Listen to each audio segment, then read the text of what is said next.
Yeah, that's right. I hear you guys talking about Dark Souls 3. I hear you guys talking that shit saying, oh, it's a dead game. This game has been called dead since like 3 weeks after launch. And with all the complaints about the lack of poise and R1 spamming and all that, here we all are, still playing this game. I hear some of you guys saying, oh, I can't get an invasion anywhere. It's like, well, you're trying the right places. This is how long it takes for me to get an invasion. Pretty much anywhere. The difference is, I just use the correct character for the correct area. I'm using an SL72 +8 character, and I get non-stop invasions at the archives. Like, I'm talking just like hours and hours, where I just keep cracking the red eye orb, and I just keep getting invasion after invasion. And why is that?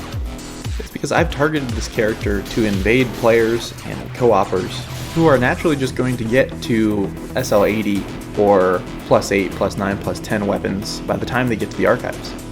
I see a lot of people make SL90 builds, go to the archives and be like, where's the invasions? I can only get like 3 or 4 invasions before I get the searching for another world screen. The fact of the matter is, if you want more invasions, you have to target PvE players and co-opers. And a lot of the time, you have to invade up. After all, this is Dark Souls 3, and the odds are never going to be stacked towards the invader, so you just gotta embrace it. In the last month, Dark Souls 3 on Steam has averaged 14,000 players. That's the most average players in a month since the release of The Ringed City. There are more people playing this game now than the last 3 years, but you just gotta know where to find those players and how to invade them. So for the rest of this video, I'm going to show you builds built around levels and matchmaking ranges. Because if you're having trouble getting invasions, especially now, then maybe it's time to re-examine the characters you invade with. Alright, let's start with the lowest build that I'll go. This is an SL25 +2 build.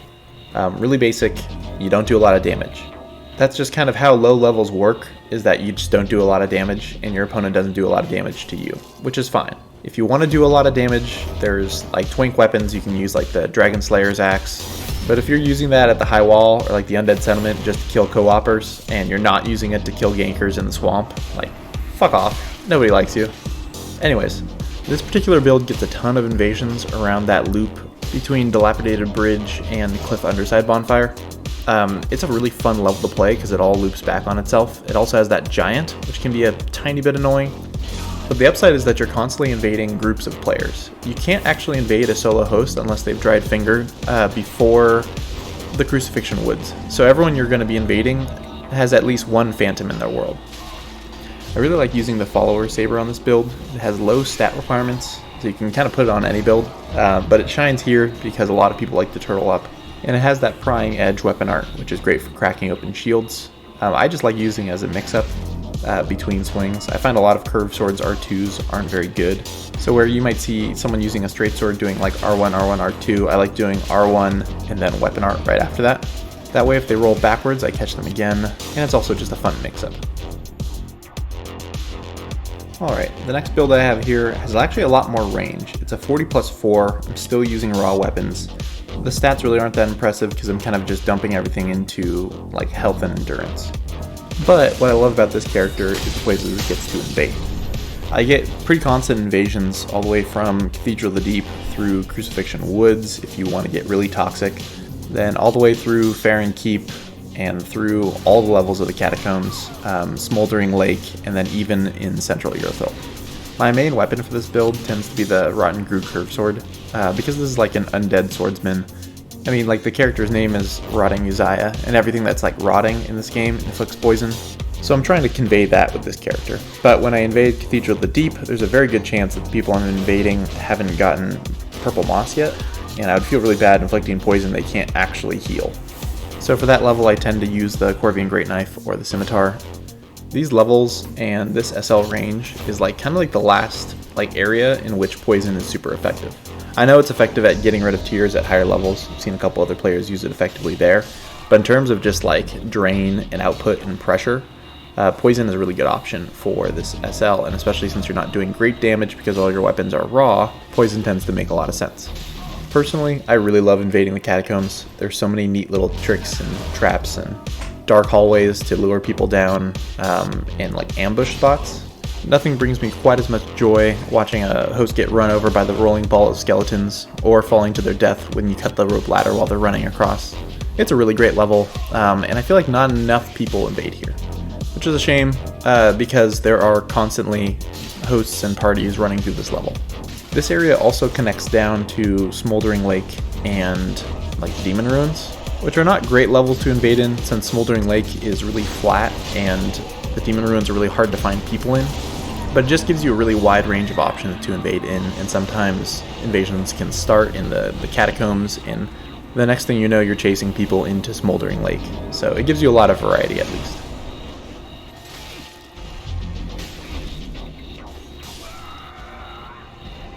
So the next matchmaking range that I like is 60+6. I know a lot of people like 50+6, that works just as well too. I just like the upper bound.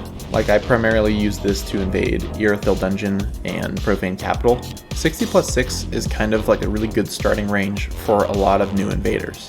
The damage is pretty decent so that like you can put people away, but it's also not so bad that you'll just get annihilated by every blender you get trapped in. It's also kind of the first instance where I feel like builds matter more. Before, everything else is just kind of a health gouge with raw weapons and like late game armor. And this is kind of the first instance where your armor matters a little bit less, your build matters more. I also really like this matchmaking range because the levels are some of my favorite in the game. Irithyll Dungeon tends to be really popular with a lot of invaders because of like the jailers and how damaging they are to parties.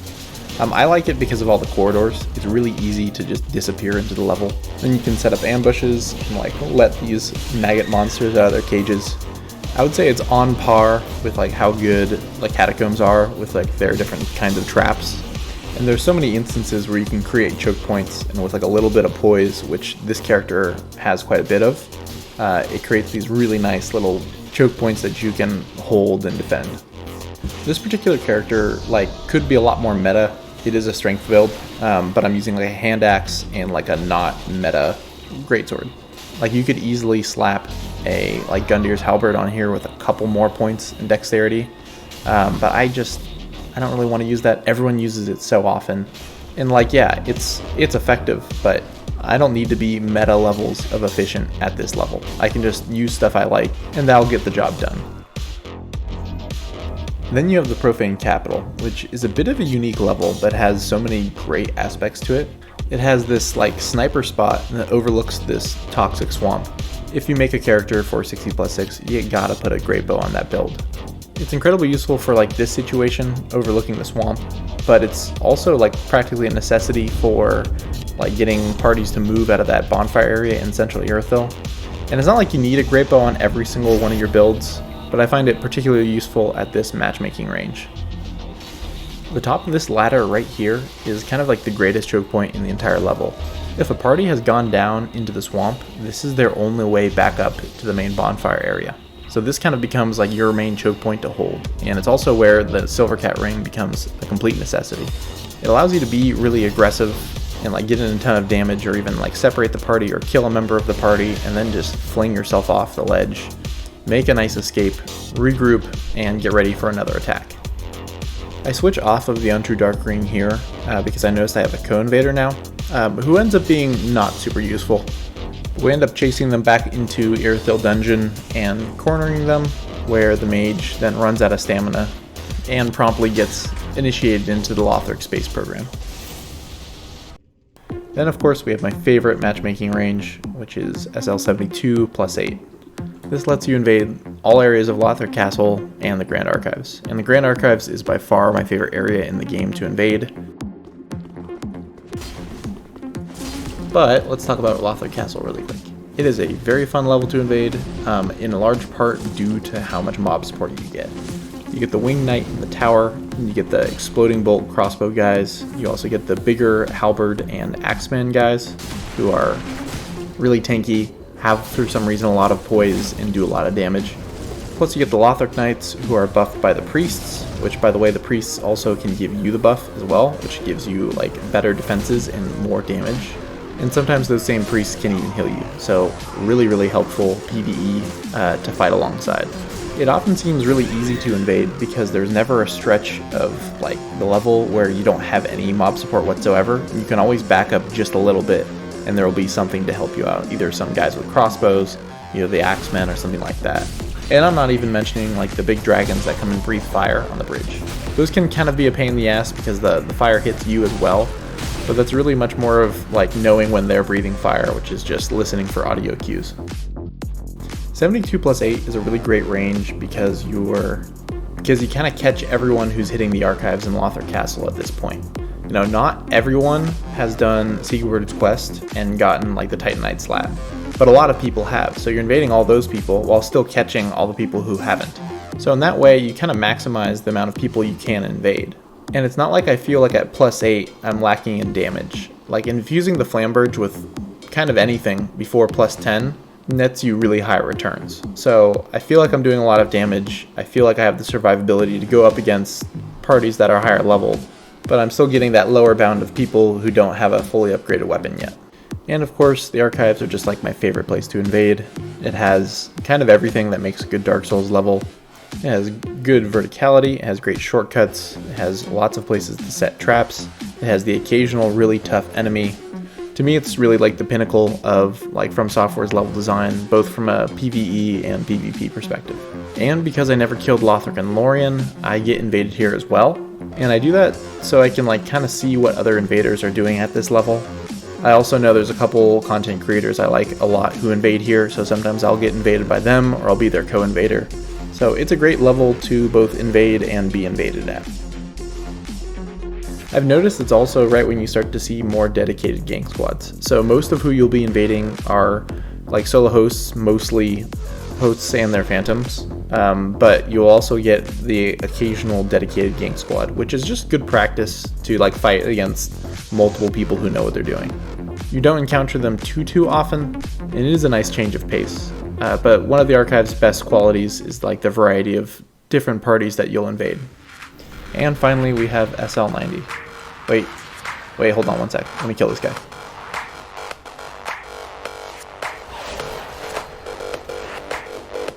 And dead. Alright. Now that's over. This is a nice, robust SL90 Faith build. I can use all the tools that I want, and I have a good amount of damage and a moderate amount of attunement. It's not like a strict spellcaster. I'm not getting my damage from my spells. I'm using my damage to benefit me. So I'm either casting Dark Moon Blade, or I'm casting Vow of Silence to get wizards to shut the fuck up for like 5 seconds. It's actually 17 seconds to be exact, but it certainly feels like 5. 90 is a really great range because you have a lot of like-minded like other players. You have a lot of people still co-oping, trying to play through the level. You also have a lot of invaders who might approach the game in a similar fashion. And what I mean by that is they're playing this game to fight multiple people and to overcome the odds of like defeating an entire party worth of players, not just to stomp on solo hosts who have no idea what they're doing. So here's my other 90 build. It is a dark build with 30-30, so it does really good damage, but other than that, I probably use this build the least, simply because it doesn't do anything incredibly original. Dark builds are kind of like the elemental version of quality builds. You can use everything in the game as long as it can be infused, but as a result I end up like falling back on a lot of the same weapons that I use on other builds. I find that like faith and intelligence builds and even like strength and dex builds all have very specific weapons that are incredibly unique to that class. Stuff like the Aquamarine Dagger or the Rose of Ariandel or even like the Farron Greatsword are all like really interesting options, whereas the dark build just does really good damage, and that's like its unique trait. And hey, if you like doing a lot of damage, like that's what you like from your builds, then this is a great build for you. There's nothing wrong with that. So one of the last things I wanted to talk about was just kind of like the general mindset for invasions. Like, you're not going to win every single invasion. There's some invasions that you were going to lose from the moment you spawned in, and there was nothing you were going to be able to do about it, and that's okay. And there's plenty of other invasions that you easily could have won. If you had just made a few different choices in a split second, you would have won against some, like, you know, maybe some real shitters. You know, that happens. But there's no shame in losing in this game. And, you know, you could be one of those people who invades every single host with a full spread of like 7 Estus plus 10 Seek Brows and a Divine Blessing, and you could run away and refill using a bow glitch for every single invasion. And yeah, you'd probably win like 99% of your invasions. But is that really fun? Is it really fun for you, the invader, if you got outplayed by a party and only won due to a series of glitches and exploits that only a small fraction of the player base actually uses? Is that fun for you? Did you feel like you really won? I guess my point is that there's no shame in losing. I lost to this party here fair and square, and they gave me a really good fight, and it came down to the wire, and you know what? I know they had a lot of fun. I had a lot of fun in this fight. And I don't need to win every single one of my invasions to have fun. And if that's the only way you're going to have fun, you should maybe consider playing a different game. Because at its essence, Dark Souls is really about finding something useful in your defeat. Well, I think I covered everything I wanted to really talk about. If you are, considering getting into invading or haven't invaded in a little while and just wanted to get back into the swing of things, I hope this video provided you some help and just an idea of where you can go and find a lot of invasions and where this game can be really active and a lot of fun. But there's a reason I'm showing you this clip, which is actually pretty old. This was on maybe the third or fourth build I ever made in Dark Souls 3. And this was how I got into invading and kind of why I decided to make a YouTube channel. I just had this one really fun build that was super not meta and not very well optimized, but I just had a lot of fun with it, and I kind of wanted to share that with people. It's funny for me to watch this clip now because my playstyle was so boring in a way. I'm never sprinting. If you're watching my stamina bar or my feet, I'm never sprinting around. I'm never trying to create space. I'm not actively putting pressure on the party. I'm always just looking for trades. And then when they get low, I whip out the Aquamarine Dagger and try to finish them off. And that was kind of how I played for a really long time. But through interactions with the community and playing better players, through live stream events like Dread Finger Runs, stuff like that, I got a lot better, and people gave me a lot of advice on my videos to be oh, you should try using an offhand weapon to put more pressure on your opponents, or try these different weapon combinations and true combos, and those all really helped me get so much better as a player, and it really allowed me to find more builds that I found enjoyable. So just thank you to everyone who's ever commented on one of my videos. I also very recently hit 250 subscribers, which is insane to me, because I honestly thought I'd never get more than 50. But I'm not so much into how many over 50 I'm at. I'm just excited that I have 250 people to talk to and interact with all around this awesome community around these games made by the From Software. So thank you for watching, guys. I'll see you in the next one.